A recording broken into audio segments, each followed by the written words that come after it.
जिस सोनम रघुवंशी ने अपने बॉयफ्रेंड के साथ मिलकर पति की हत्या करवाई, वो भी हनीमून ट्रिप पर, अब उसके कातिल बॉयफ्रेंड का खुलासा भी हो गया है। जी हां, 11 मई को इंदौर के ट्रांसपोर्ट कारोबारी राजा रघुवंशी और सोनम की शादी हुई थी। फिर शादी के 9 दिनों के बाद ही नए विवाहित जोड़े चल दिए थे हनीमून ट्रिप पर। दोनों मेघालय के शिलोंग गए थे क्योंकि सोनम ने टिकट करा लिया था, वो भी किसी को भी बताए बिना।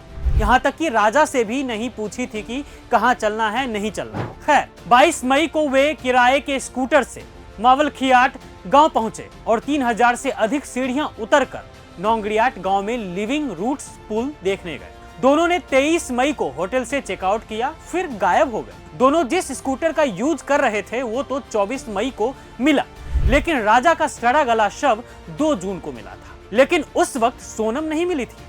सोनम अब जाकर यानी कि 9 जून को यूपी के गाजीपुर में मिली है, जिसके बाद पता चला है कि राजा की हत्या सोनम ने ही कराई थी, क्योंकि उसका अफेयर पहले से ही किसी और के साथ है। बेवफा सोनम ने 11 मई को शादी करने के 6 दिन बाद ही राजा की हत्या की साजिश रच ली थी। सोनम ने अपने बॉयफ्रेंड राज कुशवाहा और भाड़े के हत्यारों के साथ मिलकर पति राजा की हत्या की सुपारी दी थी। राज कुशवाहा जो सोनम का बॉयफ्रेंड है, वह सोनम से 5 साल छोटा है।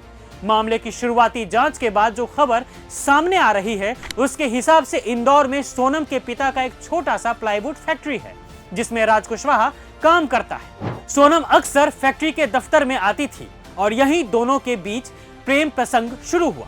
राजा के परिवार का कहना है कि सोनम भर दिन राज से बात किया करती थी। राजा के भाई विपिन रघुवंशी का कहना है कि गिरफ्तार किए गए बाकी 3-4 लोगों के बारे में मैं कुछ नहीं जानता हूं, मुझे उनका नाम भी नहीं पता। राज कुशवाहा का नाम सामने आया, इसका मतलब है कि सोनम रघुवंशी भी राजा की हत्या में शामिल है, क्योंकि राज कुशवाहा उनका एम्प्लॉयड था। वे लगातार फोन पर बात करती रहती थी। देखिए, पुलिस जांच में भी ये पता चला है कि राज कुशवाहा ही इस प्लान का मास्टरमाइंड था। लेकिन राजा रघुवंशी के परिवार वाले अभी भी अचंभित है, क्योंकि शादी फिक्स होने के बाद सोनम काफी खुश थी, जो राजा के परिजनों को दिखा था। राजा के भाई विपिन का कहना है कि जब दोनों की शादी फिक्स हुई तो वे बहुत खुश थे। कभी नहीं लगा कि सोनम कभी ऐसा कुछ करेगी। मेघालय सरकार झूठ नहीं बोल रही है कि सोनम राजा की हत्या में शामिल है, उसके इसमें शामिल होने की पूरी संभावना है। यह कहना है राजा के भाई विपिन का। एक और बात पर गौर कीजिए, राजा, राज और सोनम के इस लव ट्रायंगल में 3 राज्य भी शामिल हैं। प्लान मध्य प्रदेश राज्य के इंदौर में बना, मेघालय में मौत के घाट उतारा गया और फिर यूपी में आरोपियों ने सरेंडर किया। इस ट्रायंगल एंगल ने देश को चौंका दिया है कि जिस लड़की ने खुशी खुशी 7 फेरे लिए, पति के साथ जीने मरने की कस्में खाई, वो लड़की शादी के महज कुछ ही दिनों बाद अपने पति को मरवा देगी, वो भी एक मजदूर बॉयफ्रेंड के लिए।